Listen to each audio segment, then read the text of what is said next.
நீங்க சொல்லுங்க, பட்டிமன்ற தலைப்புக்குன்னு ஒரு ஓப்பனிங் ரெடி பண்ணுவோம்ல.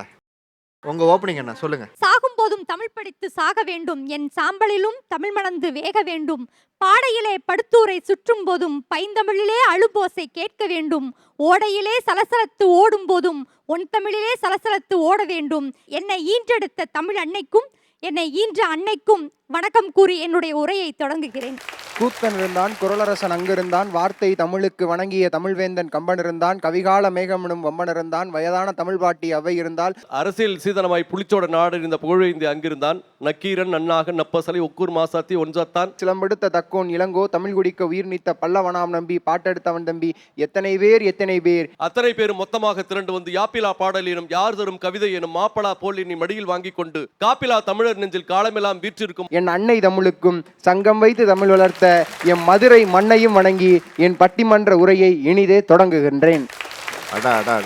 சூப்பர். சேர சோழ பாண்டியன் என மூவர் செம்மடியிலே தவழ்ந்து முச்சங்கம் தொட்டிலே கிடந்து பாவலர் நெஞ்சத்திலே வளர்ந்து பன்னிசை போர் மஞ்சத்திலே துயின்று காலத்தால் வளர்ந்து கருத்தால் முதிர்ந்து கானமாய் இருந்த ஞானமாய் சுரந்து வானமாய் வளர்ந்து தேனும் திணைப்பாலும் திகட்டாத தெள்ளமுதை தெய்வத்தமிழுக்கு அளித்திட்ட என் கம்பன் வள்ளுவன் இவர்கள் நூலோடும் நுகிலோடும் ஊட்டி வளர்த்திட்ட தமிழ் எழுத்தாணி கல்வி எடுத்துக்கொண்டு களிமண் தட்டுகளில் கல்வெட்டுகளில் ஓலை சுவடிகளில் மூங்கில் பட்டயங்களில் காகித படிவங்களில் களிமண் வடிவங்களில் இன்று எல்லா கால நெறிகளும் மாற நின்று எல்லா மொழிகளும் மீறி நின்று 2000 ஆண்டுகள் தாண்டி நிற்கும் உன்னத மொழியாம் தாய் தமிழ் அன்னைக்கு வணக்கம்.